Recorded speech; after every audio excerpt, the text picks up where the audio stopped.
Alert: Jimmy Carter drops Russiagate bombshell, media stunned. Former President Jimmy Carter has long been one of the icons of the Democrat Party, arguably receiving greater attention post-presidency than he did while living in the White House.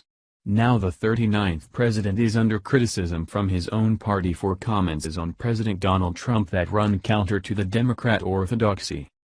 According to The Hill, Carter dismissed the significance of Russian interference in the 2016 election, saying, "I don't think there's any evidence that what the Russians did changed enough votes, or any votes."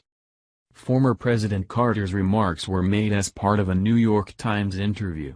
The article from the left-leaning publication seemingly takes issue with Carter's moderate treatment of President Trump, beginning with the title, "Jimmy Carter lusts for a Trump posting."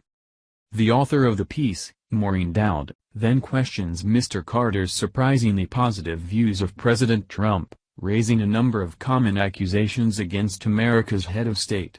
The Times journalist writes, "Most people would run away screaming at the thought of working for a boss who humiliates subordinates in public, throttles them in private, demands constant flattery, spends all day watching cable TV and behaves in a wildly unpredictable way.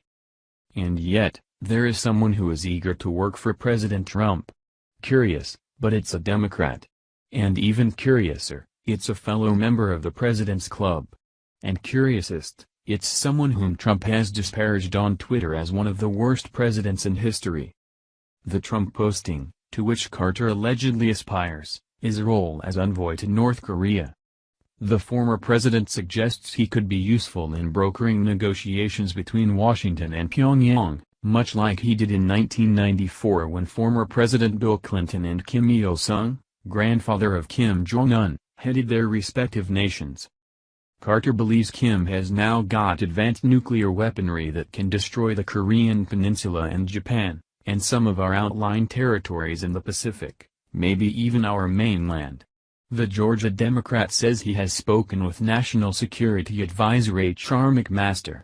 "I told him that I was available if they ever need me," he claimed. Carter's outreach to the Trump administration included a number of favorable comments, beyond the assertion that Russia was an insignificant factor in Hillary Clinton's election loss. The Nobel Peace Prize-winning humanitarian from Georgia says the media has been unfair in its coverage of President Trump.